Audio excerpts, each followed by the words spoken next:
Okay. All right. Okay. Good afternoon, good evening, ladies and gentlemen.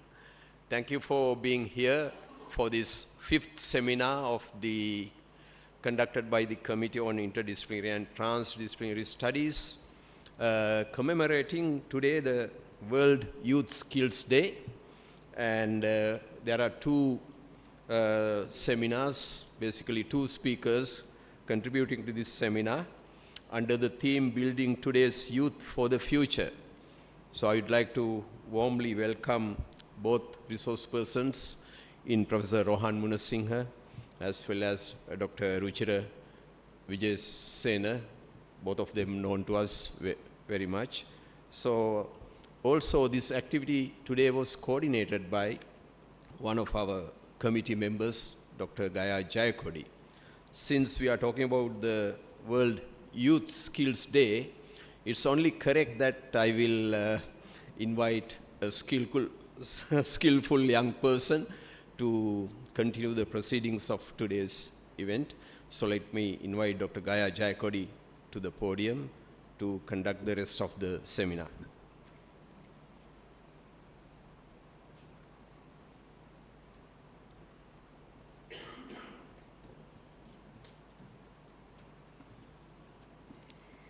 Hi everyone. Since we got delayed a bit, let me cut things short. So we are very happy to have two wonderful and young speakers today on this very special day of World Youth Skills Day to talk on the great theme of building today's youth for the future. So let me go ahead and introduce to you our first speaker, Professor Rohan Munasinghe, who does not need an introduction. I'm sure you all know him. So I again have to cut short his introduction as well. So Professor Rohan Munasinghe is attached to the Department of Electronic and Telecommunication Engineering of the University of Moratuwa. He was a Fulbright research scholar at Cornell University, where he is presently a visiting researcher. He has won research grants from many institutions and bodies. He has won the Outstanding Researcher Award of the University of Moratuwa for many years.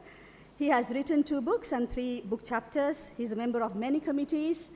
He has served as a resource person for many projects, programs, and he has given many talks. He has given many keynote speeches at many conferences. And he has basically served the country a lot. Professor Rohan Munasinghe, I invite you to deliver your talk on how to make progress in tough times.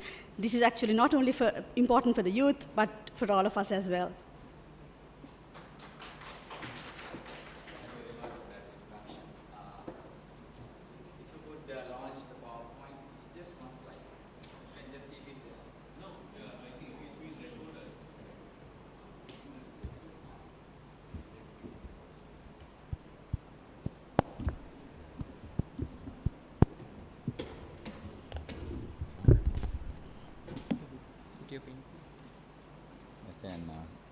Stand and deliver, right?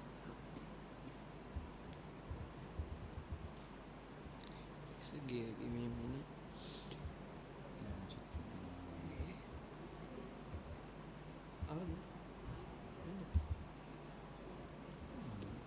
This one.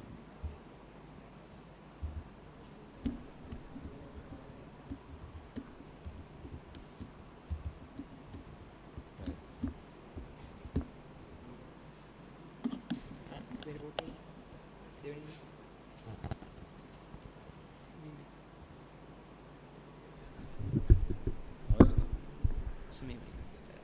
Okay. You good to go? So pen drive එකේ තියෙන්නේ. Yeah. අපි අතනින් switch කරමු. මේක පොඩ්ඩක් connection issue එකක් තියෙනවා.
මේ දෙකෙන් මොකක්ද යූස් කරන්නේ? ඕකේද? දෙකම වෙනවා. ඕකේ.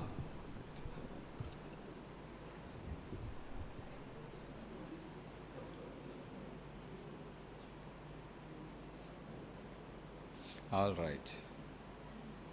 Shall we start? All good. Okay. Again, thank you very much for inviting me for the session this evening. So those who are here and also those who are connected online, welcome to the session. So we're going to talk about how to make progress in tough times. So this is not new. We all experience it now. How to make progress or at least survive in tough times. So the solution is two-part, I think. One is how to survive the tough time, and second part, how to make some progress on top of that survival. Can we move to the next one? Next slide. So I wanted to put everything on one slide, my entire lineup. So what are tough times and good times? Particularly for the young participants today, you can count tough times you have been through. Sometimes you get lower grades in your exams than what you would have expected. So it's tough time. Sometimes you don't have money to buy whatever you want. Tough time. Sometimes broken relationships.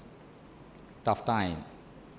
Family issues and loss of loved ones. Tough times. And also, more than that, if you look at the economy of the country, health issues and other things, environment, again, you don't like it sometimes, okay? So everyone wants to be in a nice, conducive environment, and if you don't have that, even though you cannot say, pinpoint what is missing, you don't feel up to it. So that's also a tough time. I think after COVID and economic situation, most of us were affected by that last thing. Probably we didn't have serious financial problems, no family issues, no relationships broke down, but something that is going in our minds is not right. We don't like what is happening around. So that is also a very tough time. So when you are not up to something, when you are not positive minded, it's a tough time generally. On the other hand, you have good times, you get good grades in the exam, so you are happy, all right? You forget all the other problems, at least for a moment, right? And you have some money to buy whatever you want, right?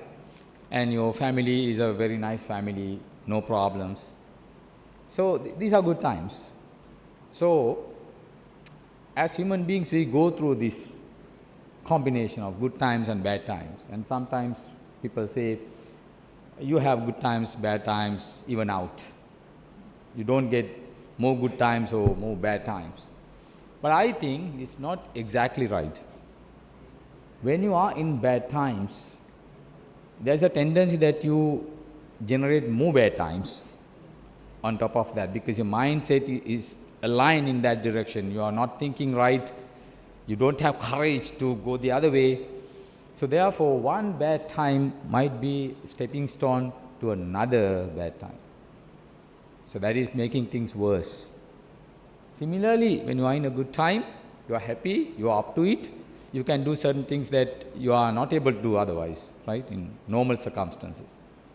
So that is also a good thing. That is why we need to have good times and preserve it, embrace it, and double down on it.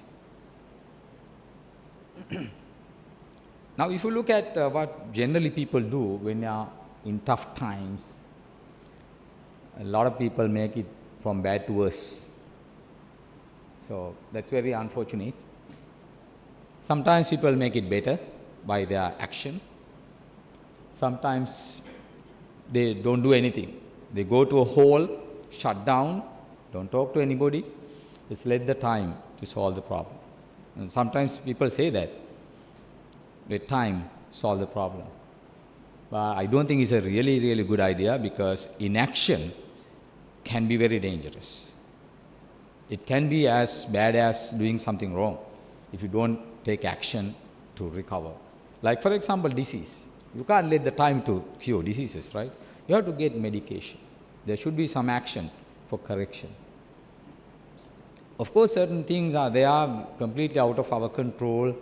Of course, then you have to just let time to settle the matters. But to sustain or survive in a tough situation, the first thing I would recommend is to have good friends around you. Not too many, just couple of good friends would make it a whole lot different. So when you are in a tough time, you talk to them, talk to people. When you are in a tough time, maybe your friend is not in a good time. So he might be able to help you recover from that problem. So good friends are priceless. They're very, very useful relationships when you are in a tough situation. And also adults, those who have gone through these experiences decades before you, they have learned experiences, and adults can actually guide you to do it this way and that way when you are not in a position to generate your own ideas. So you can get it from someone else. We do this all the time. Everything we learned actually were discovered by our our past generation maybe, or even before that. All of the books we read written by those people who discovered things, sometimes spending entire life. So we immediately get that experience and guidance how to handle a tough situation. So tough situations are the situations where you cannot solve things alone. You definitely need help. Definitely need help. You have to call for help. Talk to your friends, talk to your adults, talk to your teachers. That way, it's almost certain that you can settle the matters. You can survive the situation. Because particularly Sri Lanka is a country where people are connected.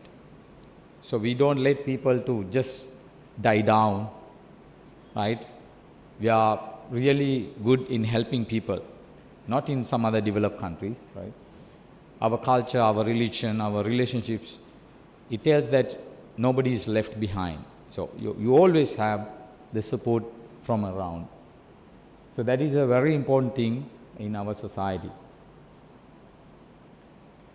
Next thing, can you identify yourself and the state you are in? This is very difficult thing, but if you train yourself to figure out who I am, what I am right now, what goes in my mind in a tough situation, that will help you refrain from doing something seriously wrong to make things worse. Because in a tough situation, your tendency of making mistakes is very high. Very high. And that's why a lot of people say, don't do anything in a tough situation, just let the time to solve. Because your mind is not properly working, your rational thinking is not there. Because you are part of the problem. When you are out of the problem, you are a philosopher. You can analyze the situation. But when you are inside, you are not. So that's why one time Mike Tyson said, maybe you know that, everybody has a plan until they are hit. So that tell the whole story. Game plan, how to punch and all that. You go with a plan, but the moment you are hit, your plan goes away. You don't know what you are doing. So if you can understand, okay, now I am in this particular mindset, I'm not normal now, that will help you to refrain from making mistakes. So that's extremely important. And also, if you can figure out if you are in any depression situation, because this is a very common thing, invisible but widespread in our universities, maybe schools also, in the society also. Nobody knows people are having some depression. I'm sure here in this room and also who are connected online, some of you might be running depression at this moment without knowing it. So the way for you to figure that out is self-test. So if you know that, okay, you are yelling at your family members and you get annoyed very quickly for certain simple things that are happening in a family, then that is a sign that you are actually not tolerating any errors. So that is maybe sign of depression. So if it ever happens to you, you should be mindful and go see a doctor or talk to an adult, seek medication, because that can be very, very dangerous pathway to something very bad in the future. So why I'm saying that here is that in a tough situation, you are more vulnerable to be depressed among all the other bad things. So if you depress, that has a serious repercussion in your future. Your career, your relationships. It's like diabetes. It affects entire your life. So up to that point is basically how I would say that you need to act when you are in a tough situation to survive. But I think we need to go beyond that and to make some progress in a tough situation. So for that, I have not read books about this philosophy and other things. Things that I lined up here are my own experience, the most part. Change your approach. So we have certain approaches for certain things when things are normal. When you are in a tough time, some of these approaches might not work. So there's no point of pushing hard on that same approach. I remember even the universities did that in COVID time. COVID was a very abnormal time, but the universities want to maintain their same exam procedures, That was impossible. It was a different situation. They should have understood the situation is different. We cannot maintain the same approach now, right? And without compromising quality, they should have found some other way, a different approach to maintain education. But certain approaches were changed, like going online, for example. Thanks to COVID, we started online, and that's a good move, changing approach. And we became victorious, at least in this part. And also take strategic decisions is very important. Decision making is extremely important, not only in tough times, but especially in tough times, taking decisions. Sometimes you might be wrong, but with rational thinking, with support from the others, if you take decisions, you can come out of that tough situation. So I can share with you one own experience. In my university, there was a time that we don't have access to the labs. So we are engineering faculty. Without access to the labs, what we can do? So, and particularly there are people like myself, pretty much hands-on, 100%, 95% hands-on. So when the labs are closed, it was complete shutdown in our research career, right? And we tried, but we couldn't get the labs open. What we did was, after all, I switched from hard engineering to soft engineering, simulation. I was designing and building planes, robots, underwater stuff, testing them in the river, in flying fields. But now I do all these things in my computer. The planes fly in the computer using MATLAB and Python codes and generate results. I had to switch to that direction. And because hard engineering takes a lot of time, but simulation doesn't take that much time, I had a lot of time spare. So what I'm going to do with that time? I wrote a book, my second book.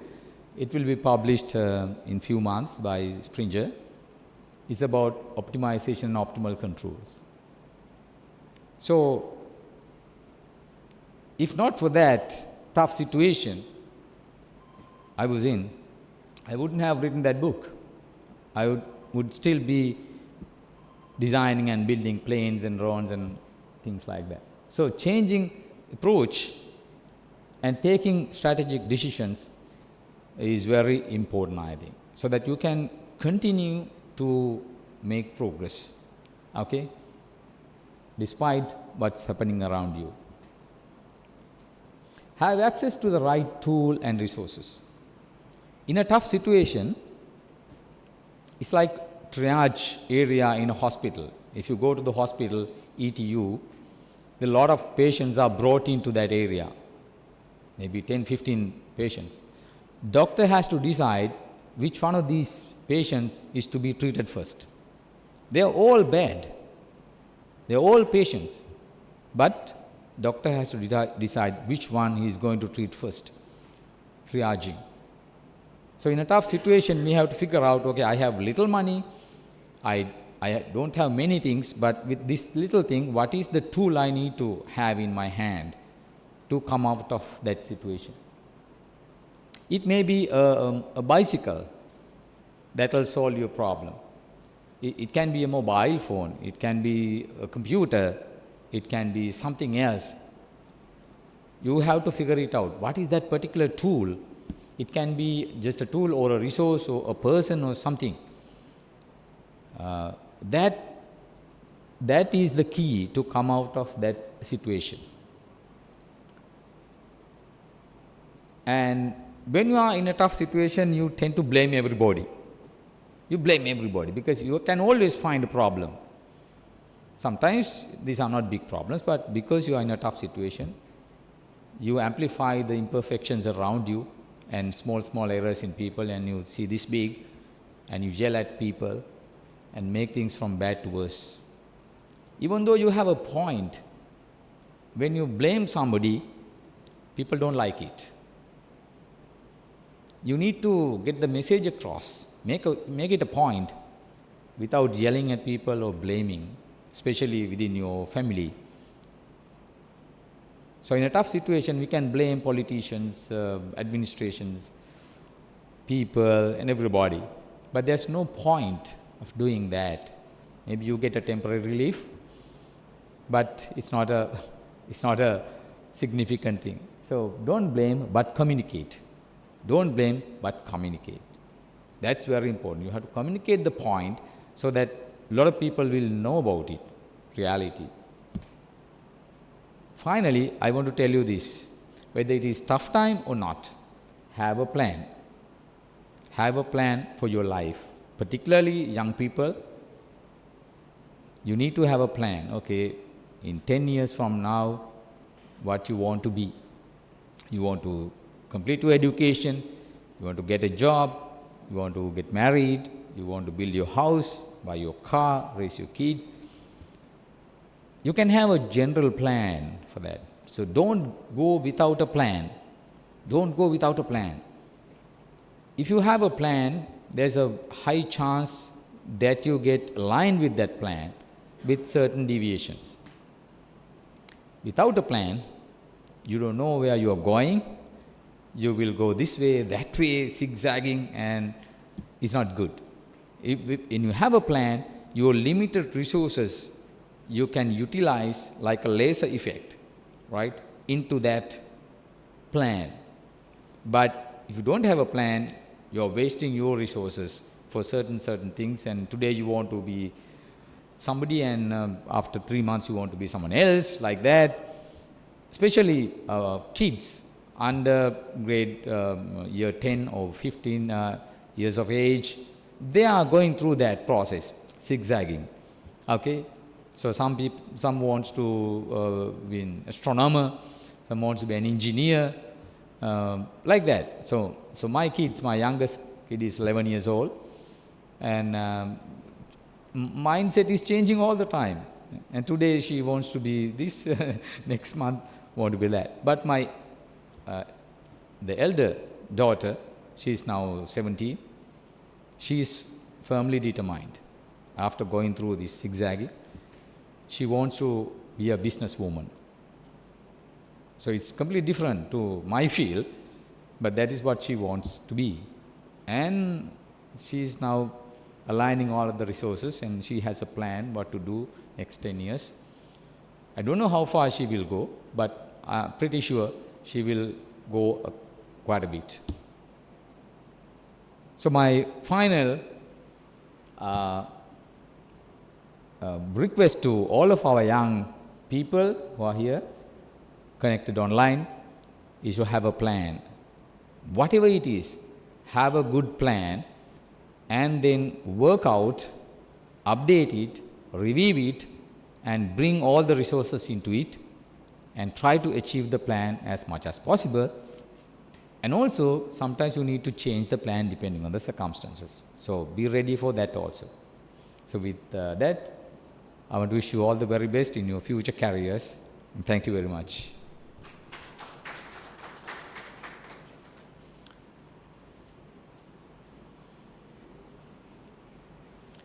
We have Q&A? Oh yeah, fine.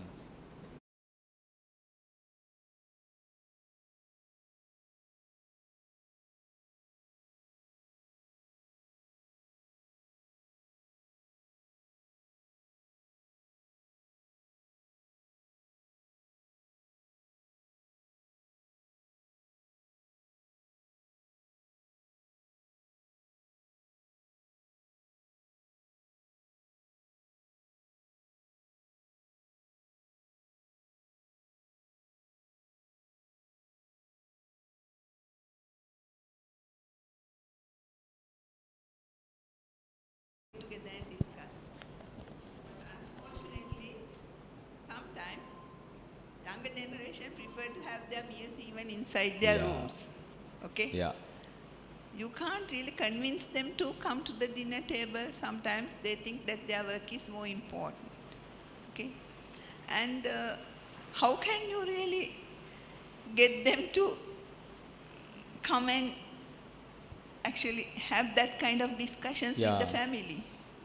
I think it's not only that they want to be online, right, and use their mobile phones for various things. It's more than that. Our kids, I think they don't have particular meal time. They eat all the time and they don't eat in the regular time, right? So we cannot forcefully bring them to the table. So what I do in my family is that I know, so when my first daughter gets a meal, I also eat something together with her. So like that. So we align with them for some time. So that is how we can maintain the relationship. So I'm really happy that I have pretty good relationship with my all three kids. So they accept me as a friend more than the father. And because of that, they listen to me. They listen to me. So if I dictate, okay, come to the table, it's dinner time, maybe they will come, but you don't have that relationship. It's just for the sake of being there. That's not good. So therefore, I think as adults, there's only so much we can control on our kids, right? After all, they will be independent. We have to let go. So, but this relationship, the trust is very important.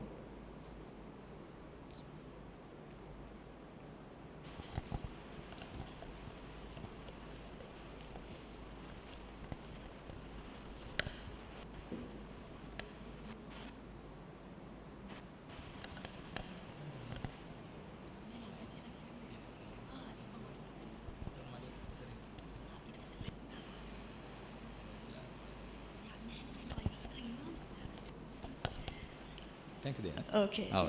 Thank you very much, Professor Rohan Munasinghe. Though he will be not physically here in this room, I hope he will join back as soon as possible when his little commitment is over. So I guess we can now move on to our next speaker.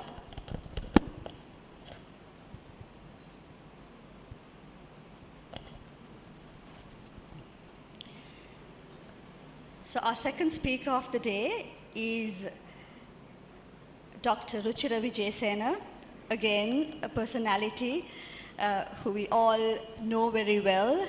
He also does not need an introduction. But to adhere to the formality, let me formally introduce him to you.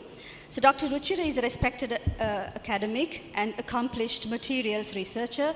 He's a senior lecturer at the Institute of Technology, University of Moratuwa, and also holds visiting positions at other well-known universities. With expertise in nanotechnology and advanced materials, he has made significant contributions through commercialized innovations, patents, and scholarly publications. Outside academia, Dr. Ruchira plays an active role in various committees and forums, influencing policies and strategies across different sectors. He's also committed to sharing knowledge and promoting science, mathematics, philosophy to the public, aiming to bridge the gap between academia, industry, and society for progress and innovation. Dr. Ruchira Wijesena, the floor is yours.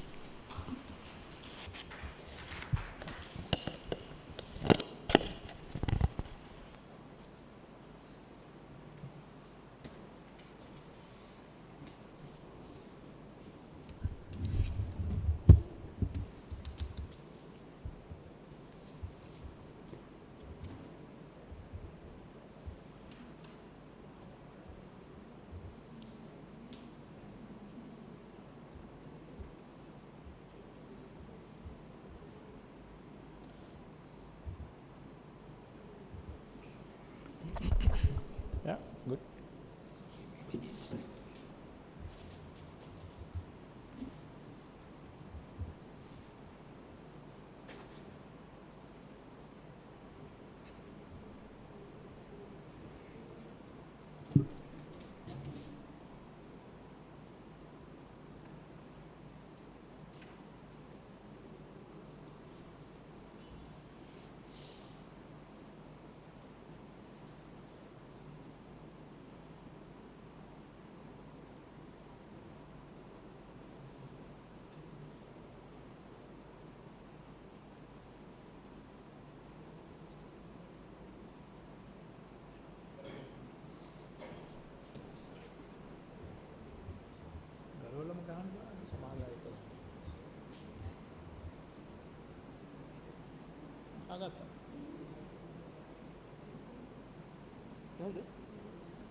switch කරන්න. green දෙන්නේ. ඔයා කලින් ගත්තේ. ඔව්. ඒක වැඩ කරන්නේ. green. දැන් green issue දෙනවා.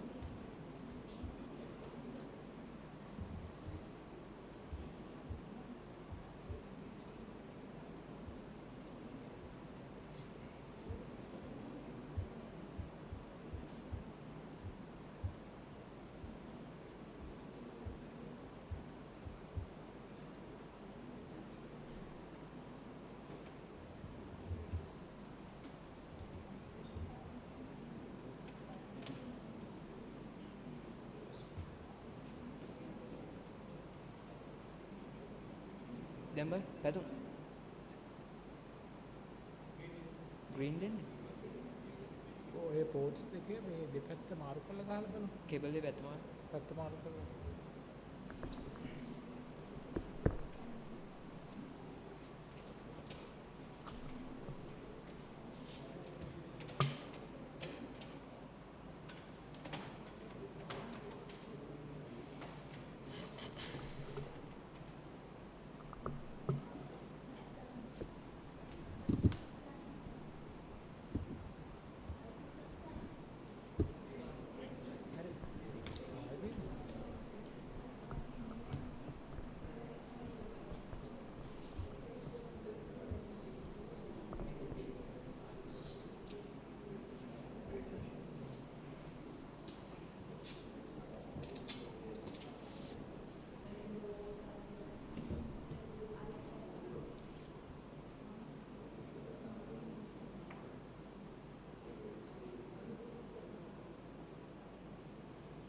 Transdisciplinary? Yeah. All right. Good afternoon, ladies and gentlemen, the respected members from SLAAS who are present here, and also the respected academics and people who are joining online as well, and of course, my dear ladies and gentlemen, students.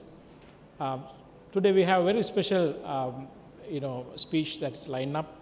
The title is "Thriving in Tomorrow's Workforce." I think it's quite relevant to the day, especially we are talking about youth and how youth can be more prepared to take on the challenges in the future. And perhaps some of the content that we try to share today will resonate with most of the audience who are present here. So my name is Ruchira Wijesena. I'm attached to this beautiful Institute of Technology, University of Moratuwa, located at Diagama. However, most of my career I've been a research scientist, a senior research scientist attached to Sri Lanka Institute of Nanotechnology. And perhaps I'm an academic and I'm a lecturer. Most of the time what I do is I teach, and time to time I deliver talks like this. And I'm also an active researcher. My area of expertise is material science. And so today I have completely different subject area that I need to going to touch on. It's going to be on how youth especially can take on challenges that will be present in the future marketplace. I just want to share 3 things. Some of these will come from my own reflections, and some of these will come from my readings and my studies that I did on this particular area. The first thing I want to highlight is certain aspects of future, what we are looking at, what are the things that we are expecting to change in future with all this advancement in science and technology. That's the first element I want to talk about. The second element I want to talk about various aspects and dimensions of being a professional, and what are the key elements for you to be successful. And finally, let us also discuss how the workforce is moving, what are the main drives in tomorrow's workforce. That's just a small things. I mean, this is a very popular slide. I've been always using this in most of my presentations because it's a very powerful slide. What we are looking at is how humans have progressed, human civilization have progressed in a time duration starting from 1000 BC to 200 AD, and the civilization, the various aspects of human civilization is measured across various parameters. We have GDP per capita, the world measurement, life expectancy, a measurement of health, overall health system we had in our civilization, percentage of people not living in extreme poverty, and economic aspect like GDP per capita, energy capture, how well our industries could really harness the power, energy out there. It's an indicator of how good we are in terms of our industry, war-making capacity, and percentage of people living in harmony, social parameters. We can immediately identify something really, really special happening after 18th century, starting from 18th century. We see almost an exponential growth in almost all of these parameters. The growth is so significant that human race could achieve in certain parameters more development that they could in almost 2,500 years. Within a decade, they could amass development in certain areas that they couldn't in almost 2,500 years, such as the power of technology revolution. We know what caused this, what catalyzed this exponential growth. This is industry event, Industry 1.0, where we were able to extract the energy from coal and use our superior iron technology to convert that energy into useful work through steam power. This actually created a significant change in almost all the parameters that we looked at. Their presence even reflected in some of the So here we are looking at Human Development Index in various countries, and you can still see some of the remnants of that effect. You can see certain countries who led this industry event is still good. Even today, they are somewhat ahead in most of the countries. You can clearly literally see this. Now, that is Industry 1.0. So far, we have gone through 3 more industry events.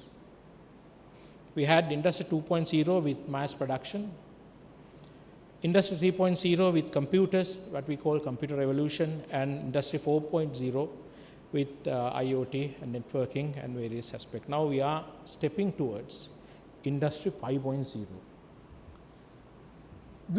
Most of us who are present here, we have witnessed the power of what we call digital revolution.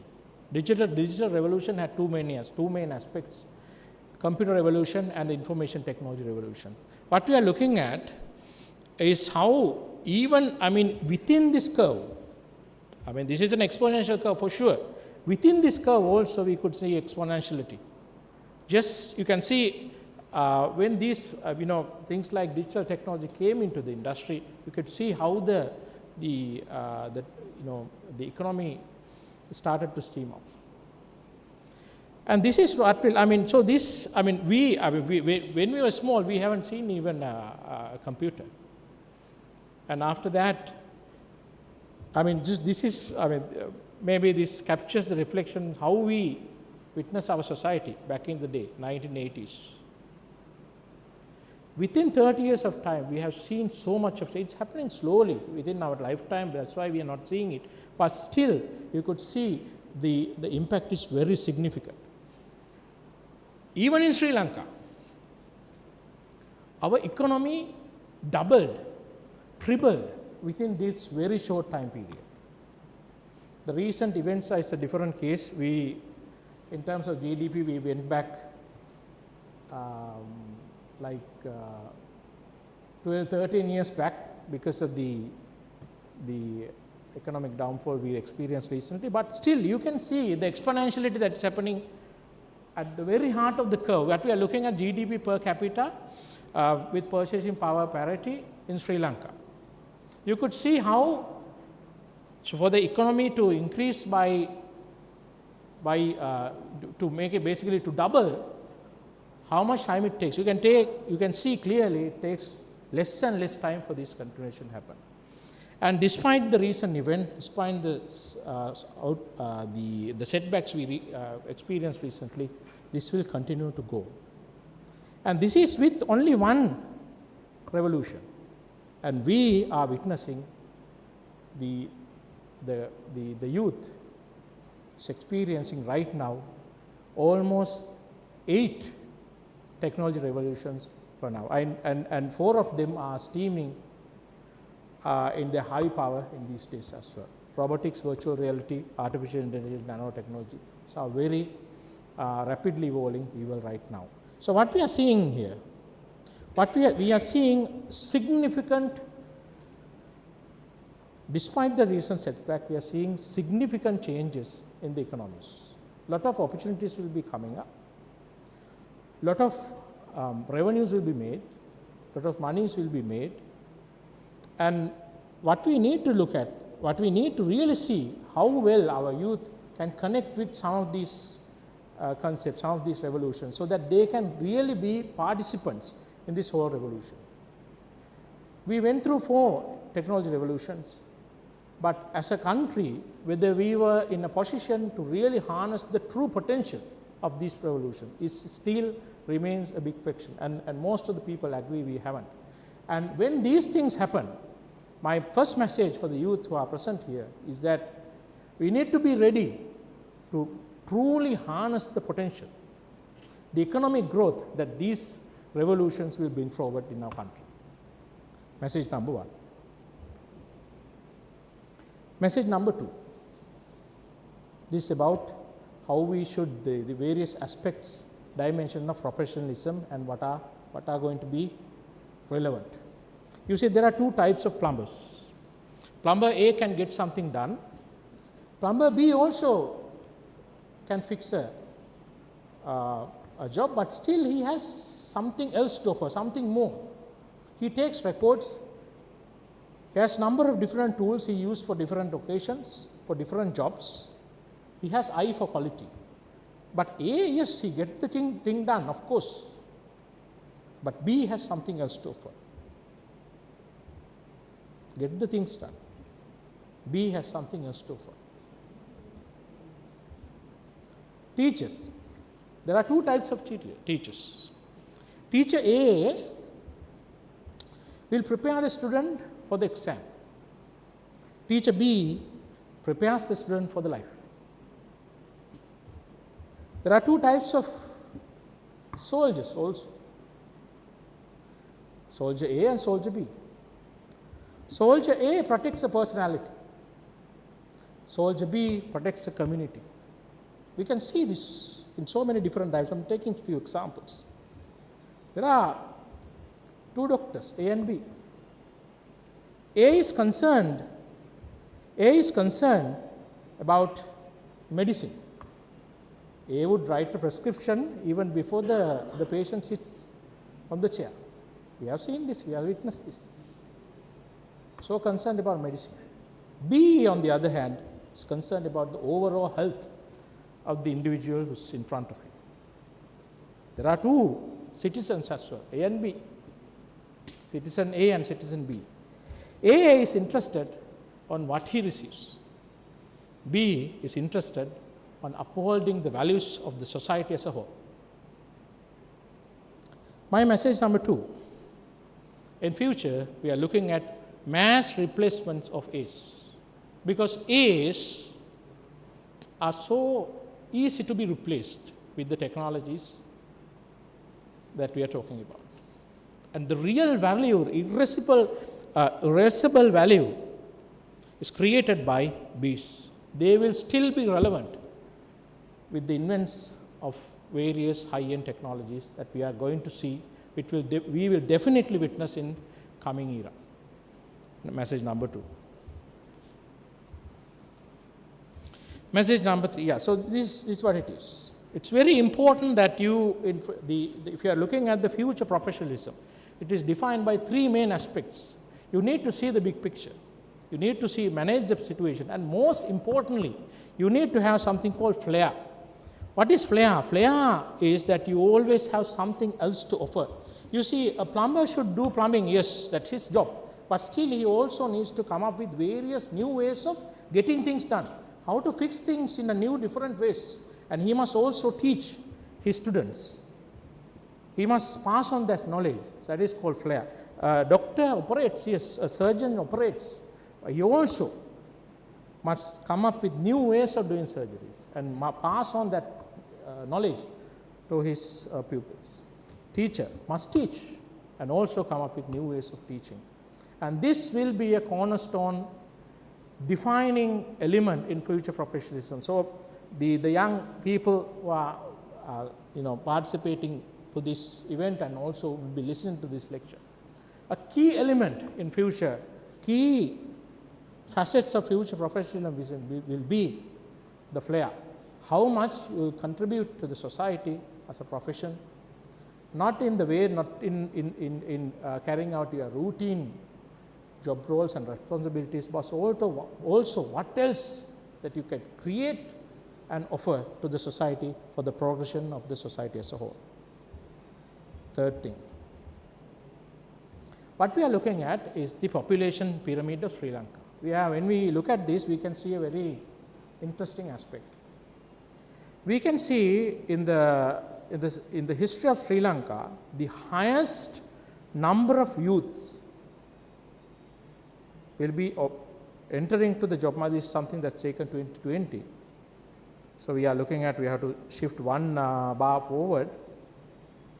What we are looking at in next 10 years, we'll see the biggest influx of youth coming to the job market in the history of the country. And we are discussing about this amidst an economy that went 10 years back. 10 years back. See, we are almost 3,300 now. We were 3,300 USD in 2011, 12 years back. And economies are not easy to really revive. It will take time. It's not easy. That's why recessions are pretty hard to really challenge, and from various, both economically as also in socially, if you take. So what we are looking at is this. So are we ready as a country to really absorb this mass amount of influx, amount that Sri Lanka has never seen in its history? Let's look at some of the other countries, neighboring countries. We can see India reaching economic development rates of 8.2 recent years, and they have been sustaining it. I mean, India is almost 1 trillion, it is slightly more economy, and they have been sustaining economic development at 8.3. That means that their economy, trillion economy is doubling every 8 years. It's huge. Even look at countries like Australia, they are very good big economy, but do they have the capability to really sustain that growth? Because most of these countries, especially developed countries, if you look at their pyramid, it's different. They have an aging population. Unlike our countries, we have youth population. A lot of youths, population is there to really take on the challenges, but in developed countries, it's not the case. They don't have that manpower that can really, they will really see that. Of course, there may be technologies will augment this effect, but still, people who can really drive these economies in sustainability is going to be a problem. Australia, New Zealand, all these countries have this particular issue. Korea. And as we have seen, this has created large, significant, very huge migration patterns, large number of people moving from developing economies to developed economies. And almost all the reports suggest that this will increase. And many tend to argue that this is going to be a migration decade. There's a lot of pull factors, and especially when after COVID, there are a lot of push factors from the developing economies as well. So what will characterize the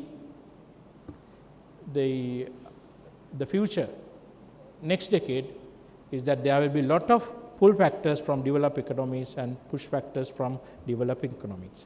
So it is very relevant, more than ever now, to be a global citizen. Being a global citizen means 3 things for many of our youths. You need to take 3 things seriously. People will say, it's very frequent that I listen to some of these other viewpoints. They tend to say the qualifications are not important. What is important is that you get something done, make something, do a business, and get a easy cash flow. Various things are cool, but still, if you really look at how things moving, 3 things will still be very relevant in the future. Your qualifications, good grades, your ability to communicate in an international language, and also critically, your skills will be a defining factor in this race towards globalization with the invents of these new advanced technologies. So 3 things, these are the 3 things I want to share. Significant growth in most of the economies will be witnessed in coming years with the advancement of with the invents and the deployment of advanced technologies. Get ready to really tap into the potential and the opportunities these things will bring in. Number 1. Number two, future professionalism lies in seeing the big picture, really being able to manage the situation beyond your specific skills that you may have developed in your programs, but really manage things in a domain that's beyond your own expertise. And also, most importantly, flair. 3 things very important. That's number 2. Number 3, next decade is, as most people claim, it's a migration decade. And get ready to be a global citizen. And in that respect, your qualifications, your skills, and your ability to work in an international language is quite critical. So these are the 3 things that I wanted to share with you in this evening. Thank you very much again for thanking me. I really enjoyed the lesson. I also wish all the very best for the youth who are joined to this program. Thanks.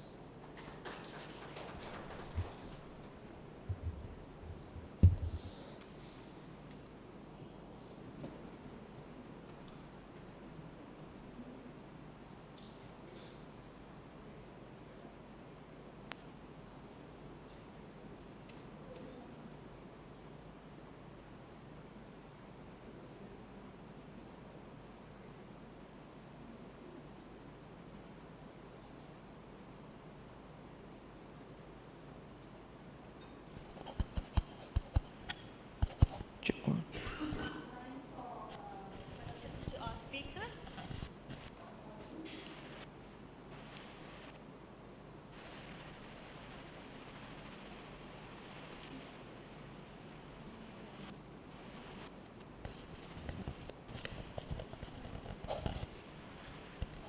Thank you, Ruchira. It was very interesting presentation.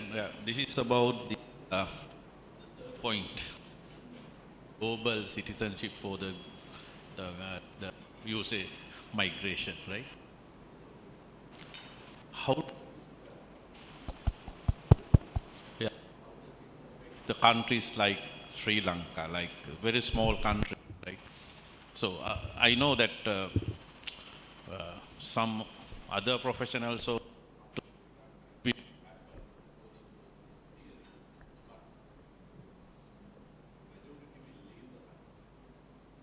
not working. Okay, thank you. Thank you very much for that question. I mean, it's very, very relevant question, especially for developing economic like ours. If we invest lot of money on this, training this youth, preparing that, then after that, they move away. What will happen? It's one of the biggest problems. There are 2 schools of thoughts in this respect. The first is, as we all understand, we all fear, this will be the next decade, as they suggest, the disparity in economic development will be high if these things, if it tends to continue. As these are some of the things that as you might know, is currently debated in countries like Australia, who predominantly depend on the migrant skill labor community. These are some of the topics that are debated. If we are maintaining this much of influx to our countries, what will happen to other countries is one of the biggest questions we have to really tally. That's true. That is one of school of thought. And of course, I think the international communities, international organizations really have to step in and really see how can really calibrate this equation so that the developing countries can sustain. That's one school of thoughts. Then secondly, we have new technologies like augmented reality and artificial reality that's coming up. Now think about a company operating in New York, stock company. The reason a Sri Lankan employee from Sri Lanka cannot work there is purely for the logistic reasons. Can't really travel every day from Sri Lanka to New York and come back. It's not possible. But with augmented reality and artificial realities, I've seen some of the technologies that can seamlessly put you into scenarios where enabled with these type of technologies, it's easy for countries from various different countries can still work efficiently in virtual platforms. This will definitely the technologies will tend to improve. And what we are looking at maybe 10, 15 years down the line, some of these borders, economic borders, we have created simply because of the logistic reasons, dissolving down. So still then there will be the restrictions for people from developing economies to work in these international markets will be less. That's also one second school of thought. So I tend to lean towards the second one as things move, and as you can clearly see, some of the initial signals, some of the first signals we still even see right now. And some of the big operations are really moved to in countries like Sri Lanka, and some of that wealth is now driven. So this will tend to increase. So I'm hoping, I hope and pray the second will really work. Thanks.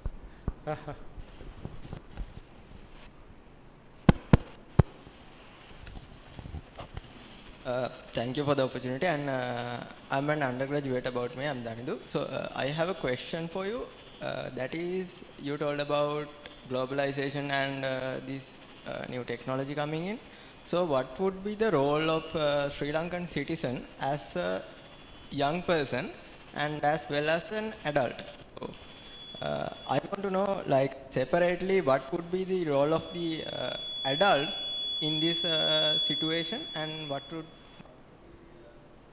be the role of young crowd like me? So is it adapting to the technology or learning new skills, and what would be the, yeah. So as I highlighted at the end of the presentations, you must work on your skills, must work on your qualification, and also your ability to communicate efficiently in an international language is going to be critical. And so these are good points to start for a young person. Whatever it can. So the economy is growing, there will be opportunities coming. So if you really work, delve into a particular topic, you really make a name for yourself in that particular domain, there will be a lot of opportunities. That's what they tend to argue. From the adult population, adult in the sense that as you said,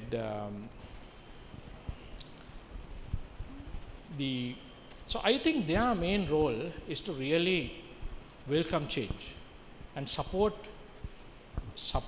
reforms and policies that can really help societies embrace these new technologies and new changes. It's a key aspect, because what we really need to understand, doesn't really matter whether Sri Lanka is there or not. The world is going to change, world economy is going to change. These technology companies, they will improve their technologies, and the effect will be seen in our country. And what we really need to understand, how this has happened in previous revolutions, and simply because we were not ready to take on the opportunities they created, we lagged behind. And we should not make the same mistake. And it is the responsibility of the adult population to really pressurize and make a case for the policymakers to create a country, to create an environment for these youths to really harness their skills so that they can take on the challenges in the future. So that, at least in my opinion, that's what they need to do. Yes, sir.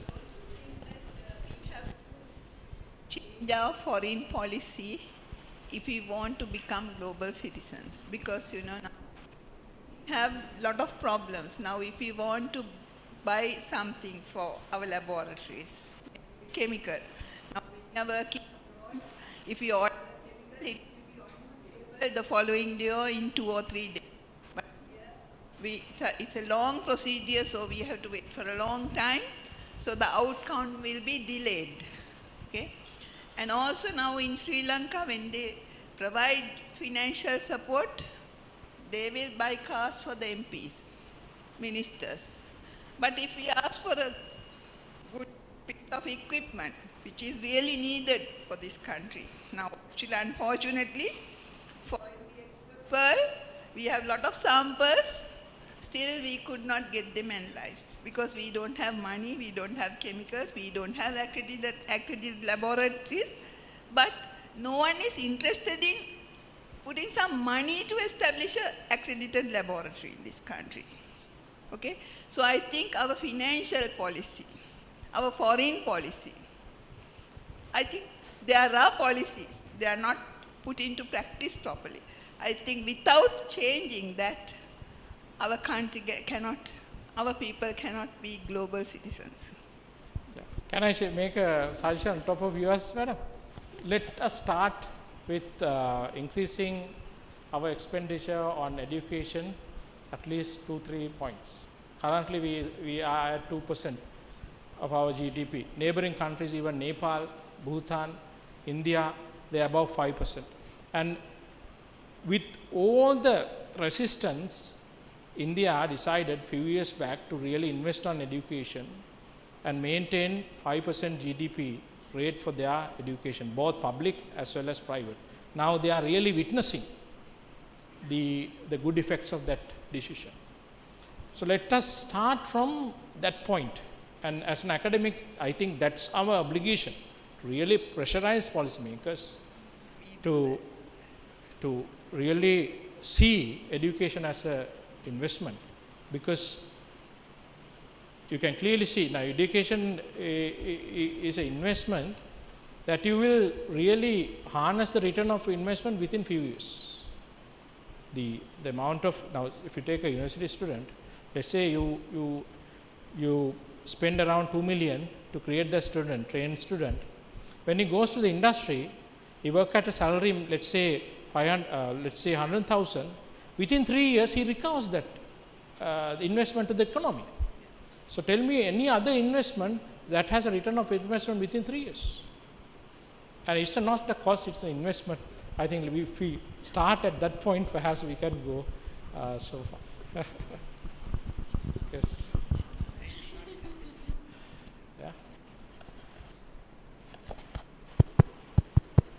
Yeah.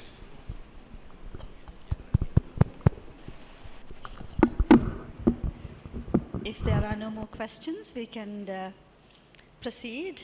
Thank you very much, Dr. Ruchira Wijesena, for your wonderful talk. That was really thought-provoking, and the 3 messages that you gave, which I'm sure is very useful to the youth especially.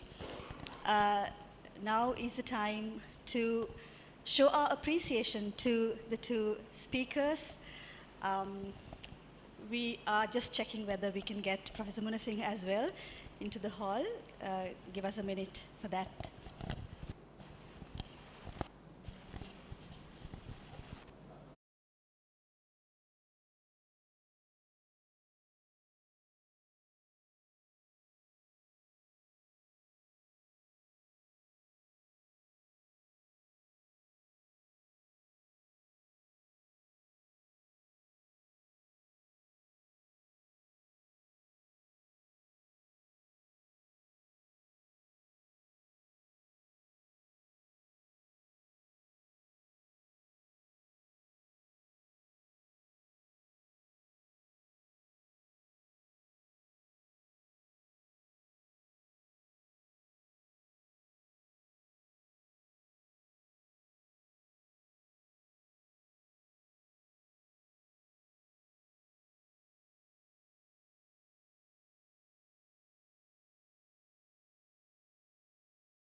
Okay,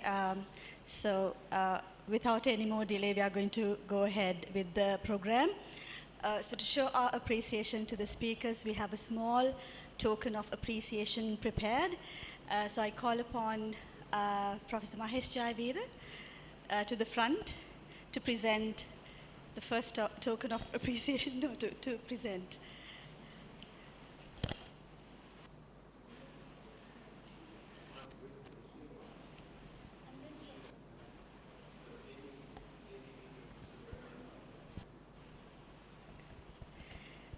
Dr. Ruchira Wijesena, please accept our token of appreciation. He's not. Okay. Professor Sumit Jayanthi will be presenting the token.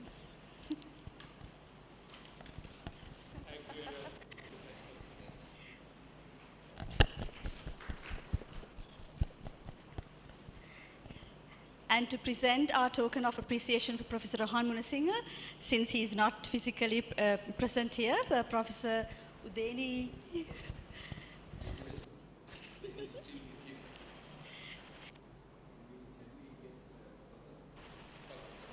Pasan will be accepting the token on behalf of Professor Rohan Munasinghe. And he will be handing it over to him later.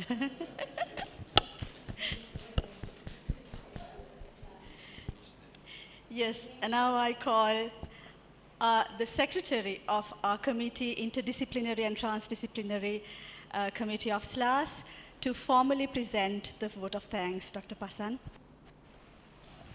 Okay, thank you very much.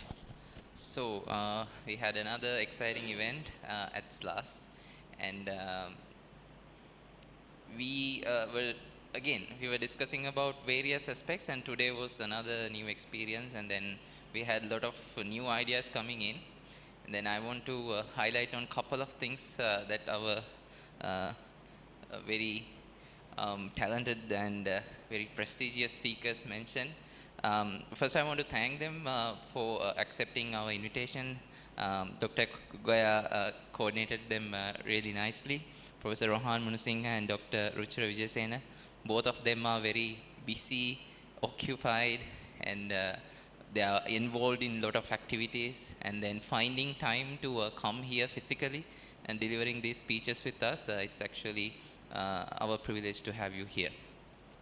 So one of the things Professor Rohan mentioned, I really agree with him that during the COVID times, we had this lot of me time, we had a lot of alone time, and then that didn't really help us with our mental health and all that. But I don't think as a country or as institutes, we have basically reviewed that. And even personally, I have noticed that my mental stability hasn't been good since that time. Even though we want to do something, sometimes we are reluctant to identify those things, maybe even to go to a doctor, things like that. But one of the things that we can identify was a pandemic. So it's like a natural disaster sort of. And now we are facing various kind of other collapses, economic crisis and the political crisis and all that. So technically it's a cascade of various crises happening each after each, and sometimes they are overlapping. So the toll on us, especially the youth, who's technically the people who are the people who need to run the country and the world, they're basically getting a huge effect from all these crises that's happening around them. And one person mentioned at a time that the people who are in their 20s and even mid-30s these days, with the things happening around them, they're basically a lost generation. They don't have a solid job. Sometimes they are lost in their education as well. They don't know what will happen next week, next month, next year, where to work, what to do with their future and all that. But with the information they are getting from the outside, they are very confused about what's happening around them. So as Dr. Ruchira mentioned correctly, one should basically work on their skill continuously. So this support that's coming from many places, but as individuals, the youths, we basically have to step up, and we should be ready to accept those developments. And we basically have to work on ourselves, our skills. We should understand the needs of the technology and needs of the country, needs of the globe. So those kind of things we have to accept. There are many questions, and couple of questions even raised today as well, how the youths basically collaborating with the adults and all that. So we, as university lecturers, we basically see cross sections of society, and those samples coming at us in a 1 year intervals. So basically we see how the society is degrading by looking at some of these university student batches, like entire batches. There are some exceptional cases, individual students, but we generally see a decline of some of the soft skills, patience, things like that, acceptance, or sometimes the availability to accept change and all that. So there are a lot of things that the youth can actually obtain, develop, and then learn about professionalism and things like that when they want to go forward with the things. So with that, I would like to thank again our speakers, Professor Rohan Munasinghe. Even though he's not here, he's again at another event, so confirms what I just said. And then Dr. Ruchira Wijesena, an effective communicator, inspiring a lot of people through his various channels of advancement of science. And then with their effort, I hope we initiated another good discussion today. Would like to thank Dr. Gaya Jayakodi for coordinating these speakers, and she did a whole lot of things, preparing flyers, talking to the speakers, and facilitating them. So thank you very much for coordinating these things nicely. I would like to thank Professor Mahesh Jayavira. As usual, he has been a wonderful addition to the committee, and providing these tokens of appreciation to our speakers throughout the year. Thank you very much, sir, for your support. I would like to thank Dr. Ruwan Kaloboila and his team from Tecto Media crew. Has been very supportive and coming here, making our efforts being seen beyond the walls of SLAAS headquarters. As usual, we would like to thank our Professor Ramani Wijesekara for inspiring us and supporting us to do these kind of events more and more. And Professor Sumedha Janati, Chairman of the IDTDS, for encouraging and managing these things very nicely. I would like to thank our audience for who came here physically, and everyone who joined online. Thank you very much. Your participation is really appreciated, and I hope that you will. I hope you will be coming to our next events as well.